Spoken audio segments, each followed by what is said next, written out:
Now we have our final speaker for the day, Patrick Penndorf, who is a science communicator and sustainability advocate at ReAdvance. So Patrick is a scientist from Germany with a background in biochemistry. During his bachelor thesis in protein chemistry, he started to come up with more sustainable protocols for his experiments. However, it wasn't until a research stay in Canada that he got in touch with some colleagues who were as enthusiastic about sustainability as he was. They started an initiative and soon hosted an online conference to share insights about sustainable practices with scientists worldwide. Today, this initiative is called ReAdvance. They share their own insights and work together with international research societies, companies, and initiatives to promote their solutions. It is their goal to help each and every scientist to make their own science more sustainable by spreading greener protocols, labware, and approaches. So welcome, Patrick. Hello, everybody. All right, let me start to share my screen. There we go. Okay, at first I want to say thank you, especially to the Beyond Benign team. I mean, I've been joining some of your meetings and I always enjoy that there's so much enthusiasm here and there's so many amazing experiences to be shared. And I will break today a little bit the paradigm. I will talk more about the laboratory, the research and diagnostic sides, a little bit less about the education, although I try to spread in the one or other information there as well. And as it was mentioned, like I am basically a researcher. I'm a scientist by training, biochemistry I studied, and I can still remember the first time I met Cynthia when we were organizing our first conference. So it's very excited to be here. And having said that, the plan for today is to talk a little bit about when we as students leave basically the lecture and go into the lab, what can we see there or what do we need to think about there, we might say. I think there are a few things that we definitely need to consider here because although there are many, many solutions, they're not always available, right? We don't always have the right machines and/or it might not always be applicable. Also, this will be something when I introduce you to the various methods there. It will be a little bit difficult because not every time we can do what we want. Also because of the changeability. I just pulled up this little overview from a review, and this just makes obvious again how difficult it is to say, okay, if I change, for example, my solvents, what do I really go to in my research? Just because I would love to think about sustainability, but I need to think about the price. We have heard this more often today from the others as well. But it's not easy, and this is why I'm happy to be able to give this talk, to maybe give a few insights here and to inspire maybe just the one or other approach or idea. And so the first thing I stumbled upon when I started with sustainability, especially in chemistry, was, you know, the best thing is when you think about it in a way that you try to avoid sample treatment, right? Everything that is a direct injection or a direct assessment might be the best. So methods like near-infrared or mid-infrared or even Raman spectroscopy might be super well suited for this because obviously you don't need to do much with your sample, right? You can avoid some steps. And since in sustainability, we're all about reduction, even when you reduce your steps, you often reduce also the amounts of solvents you need, of time you need, of expenses, and so on and so forth. And this also goes along with thinking about combination techniques. Obviously, it has always to be tailored to your specific research question. But if you can basically use the time that you spend on, for example, extracting something, if you then can do your chromatography and then do an MS or maybe an MS, you can of course pull much more data from it, which might make it more sustainable. And although I might agree very much with this, I think when we translate everything we see and hear in education to the real research, what we will often struggle with is something that in this paper was discussed very well. It's called the clean method for simultaneous determination, yada, yada, yada. They look basically at porphyrinidazole and caffeine by flow injection Fourier transform infrared spectrometry. And I don't want to take you through all of this. What I want to say here is there are many steps to this, right? There's a reason that they called this a clean method because, as we have heard before, they had, for example, some compounds in there that obviously carried some chloride. And so they built something to basically reuse these solvents. And this is why it's a clean method. Nevertheless, right, when we do these experiments, we have many parts. We have extractions, we need to run our experiments, and we of course have the downstream elements of this. So I will come back to all of these things step by step and to give you maybe a little inspiration on all of those. Starting with extraction, I think one method that got quite a lot of attention is the solid phase micro extraction. That was also because there was an acetonitrile crisis, just because there was a shortage of it. So unfortunately, that wasn't caused by sustainability, but by a mere shortage. And so people searched for alternatives. And SPME came out as a quite interesting way for everybody who hasn't heard of it. It's basically you have this little silica fiber, which is coated with a kind of a polymeric solvent. So when you put this little device into your sample, you have kind of an equilibrium that attracts all the molecules that are of interest to you. And by doing so, you can then take it to analyze those. The advantages here is that it's pretty fast and simple, like it takes a few minutes. And usually you don't need solvents, right? So you can get around using, for example, acetonitrile completely. You have a fair detection limit, and it's useful for field applications, which goes back to the first point, right? For some people here who might make some analyses with natural compounds, this can be useful because even somebody who's not a scientist can go out and basically take the sample for you, and then you can analyze it. Of course, there are little caveats, right? It's not too easy to handle this. You need to be a little bit careful, but overall, it's theoretically possible. And this is just from a paper where you can see, you can basically take tap water. This is what they did, and I want to analyze it for some toxins in there. And then you just, put in your device, and then you right away put it into your machine, which in this case was a GC coupled to an MS, which obviously then gave them all the results they wanted to see. This was one example for the extractions. Of course, there are many, many more extractions you can do. This one, I think, just became famous because it's so relatively sustainable, since you don't need a solvent and it's so fairly easy. However, what many chemists do, include me as a biochemist, is HPLC, especially reverse phase HPLC. And here the question was, can we find alternatives for acetonitrile also because of the crisis I just mentioned? And this is actually from Agilent, which because of that made a little research paper. It's not a real publication. It's just basically they shared in the web. But I thought it was interesting because what they look at here is really the percentage of organic needed in your solvent, basically, to look at all of these peptides, right? I mean, oxytocin, angiotensin, and insulin might be something many people will work with, for example, in the diagnostic field. So there was a few basically research papers looking at these things. And I think one of the most famous is ethanol, using ethanol instead of methanol or acetonitrile, because it has fairly simple properties. However, what we need to think about in research, of course, is it's a little bit more viscous. The viscosity is higher, and therefore also the pressure in the HPLC is higher, which is not always the best thing, especially also because ethanol has a UV cutoff that might not make it applicable for all the different applications. However, I thought it was rather interesting that some people also use water.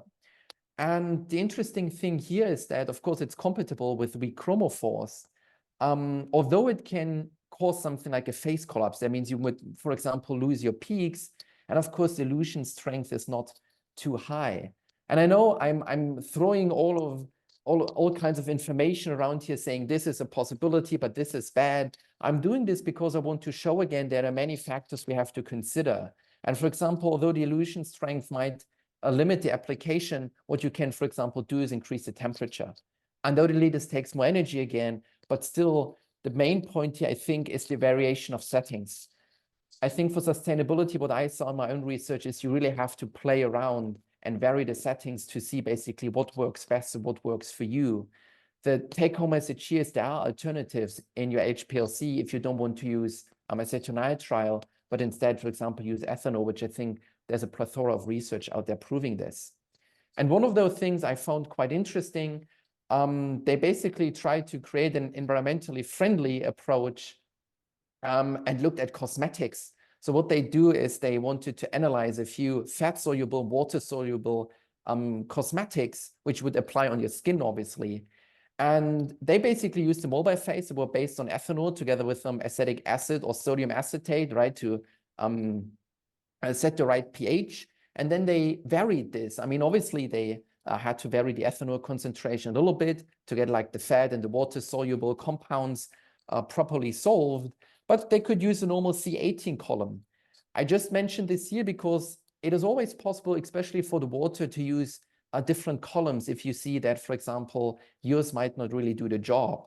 And this is why I'm also talk about availability here, because not everybody can just afford a new column, but I want you to know that there is such a possibility, and sometimes it is also useful to mention this in the courses you give. Sonification helped them with making these things a little bit more soluble. And just as a disclaimer, they use 2-hydroxypropyl cyclodextrin as a modifier just to make it a little bit more solvable. I do this because there were too much critics, people saying, you know, is it really environmentally friendly? The point is it's more environmentally friendly than other approaches, and also the 2-hydroxypropyl is a little bit more environmentally friendly than other cyclodextrins.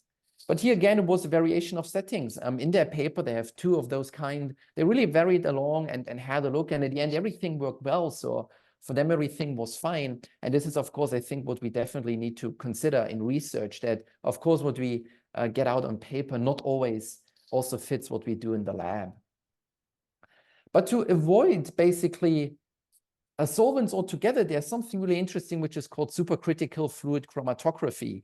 And I want to mention this here because I think it's also very inspiring to students if you just could bring these things up. What you basically do here is you bring carbon dioxide, often it is used, to a distinct, basically, state where it doesn't really is a liquid and neither a gas. Maybe you can remember from your own courses these beautiful and sometimes really nerve-wracking phase diagrams you need to read. But as you can see, there's this certain area where we call it a supercritical fluid, which means it behaves somehow like a gas and like a liquid. That means it moves somehow like a gas, but it has the ability to solve other compounds as it would be a liquid. And indeed, it can be faster than an HPLC just because the diffusion works much more better, right? I mean, still, it has these aspects of a gas. And I took this honestly from Wikipedia. A rule of thumb is that any molecule that will dissolve a methanol or a less polar solvent is compatible with SFC. I would, of course, take this with a big grain of salt here. But just to show you that, for example, if you make some courses for your students, it might be also an idea to let them do a little bit of research, whether they can find some paper for which these methods, for example, are applied and useful, because there are a handful of them, and so it could always be just an inspiration for the future as well. And something that actually was mentioned before by Danielle about distilling, they distilled back their solvents, and I think it's a beautiful idea. Again, you see, I'm really torn by all the criticism and difficulties that you get when you try to do this in real life. I mean, you probably had the same experience, right? There's lots of different kinds of distillations and separations. And if you look into the literature, especially when you want to do this in larger scale, which is more like the economy side of things, I mean, you not only do a distillation, right? You basically remove, you recover, you purify and refine.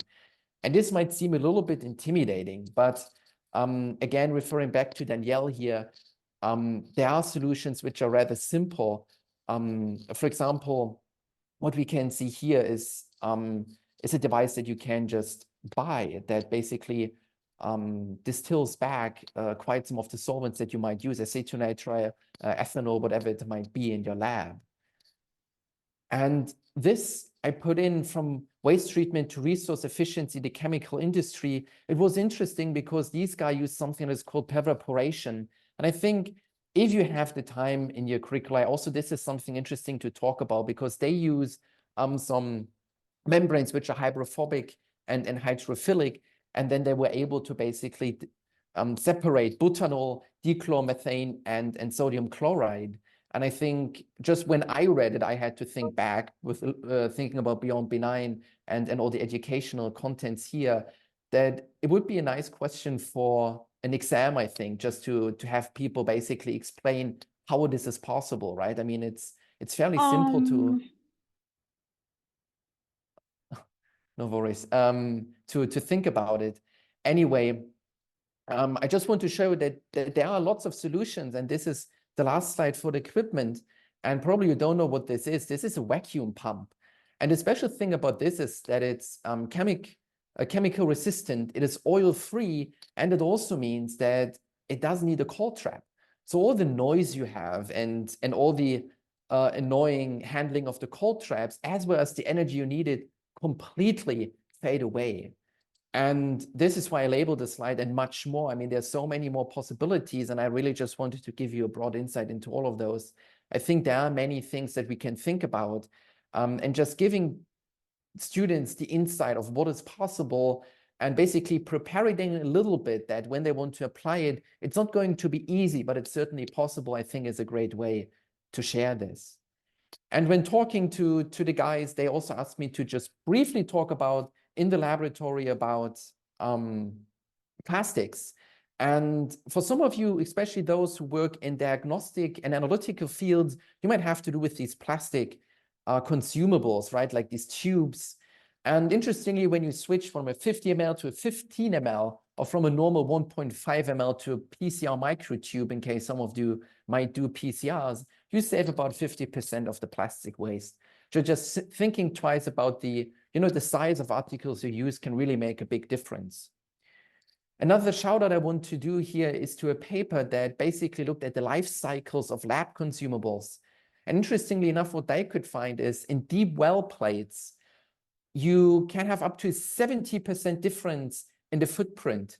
And they look pretty different, but whether they are made of polypropylene or polystyrene can make a huge difference, not just in terms of the footprint of the creation and synthesis, but also in terms of the recycling in the end, because these different plastics are obviously bearing different capabilities to be recycled. And so using the polypropylene is often much more feasible since the recycling is so much easier, given, of course, that you can recycle them, since we really have to wake up with contamination here, right? Which always is a little caveat to these things. Nevertheless, I think this is a quite impressive number. And the last thing, the organization in the lab, I think also what we should prepare people for is that things like procurement, and I see I have a little typo there, is not always easy, but just thinking with your group about how often do we need to order and whom do we need to order from? Maybe do we need the polystyrene or can we order the polypropylene plates is a simple question that you just can ask. And so asking who, what, and where, right? Who is ordering? What are we ordering? And where are we storing this to just avoid that basically you have to throw things away just because they are quote unquote too old, are just a few things that seem much too trivial for education, but I think from my experience in the lab and probably yours too, they are important, although they are so very simple and trivial. And this basically is my little overview about sustainability when translating it basically from the classroom into the lab. And I want to thank you all so much for your time. These are my contact data. The QR code is also for my LinkedIn. I'm happy to discuss with you in the breakout rooms. And so thank you so much for your attention. And I hope this could give you a little bit of insight. Hello, everyone. Welcome back from your breakout rooms. Hopefully you guys all had some interesting discussions and got to learn a little bit more. Now I'm going to hand it off to Juliana for the Beyond Benign Higher Ed team updates. First of all, thank you so much for being here. Thank you so much to all of these speakers for these amazing presentations. I think we all learned a lot and were thrilled and were inspired to go and do things. So thank you all for that. Thank you for being here. And just in terms of the higher ed team, go Gavin to the next. Sorry. We're organizing, as Barb mentioned, the Green Chemistry Initiative at the University of Toronto is this amazing student group, and they're doing all of the things. So Beyond Benign team will be organizing a workshop for undergraduate, graduate, and also postdocs from everywhere in the world. So if you're around the University of Toronto, you can be there in person. But if you're not, you can just read this QR code and register for the hybrid event. It's going to be in person in Zoom, and we're very excited to be there with you and discuss and learn more about green chemistry. And the next slide. Also, our team is organizing together with the International Union of Pure and Applied Chemistry, the IUPAC, and the Bachelor Committee for the IUPAC Global Women's Breakfast. For those of you who are not very familiar, this is a event that happens on February, in February all over the world, and institutions and people and organizations will get together to talk about the role of women in science. And in this February 27th, from 12 to 2 p.m.